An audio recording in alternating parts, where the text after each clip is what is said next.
You will fail at some point in your life. Accept it. You will lose. You will embarrass yourself. You will suck at something. There's no doubt about it. I was a 1.8 GPA one semester, and the university very politely suggested that it might be better to take some time off. I was 20 years old. I was at my lowest point. But here's the thing. I didn't quit. I didn't fall back.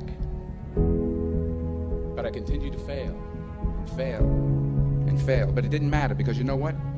There's an old saying, you hang around the barbershop long enough, sooner or later you're going to get a haircut. So you will catch a break, and I did catch a break. Last year, I did a play called Fences on Broadway. It was at the same theater that I failed that first audition 30 years prior. Thomas Edison conducted 1,000 failed experiments. Did you know that? I didn't know that. Because the 1,001st was the light bulb. Fall forward. Sometimes it's the best way to figure out where you're going. Never be discouraged.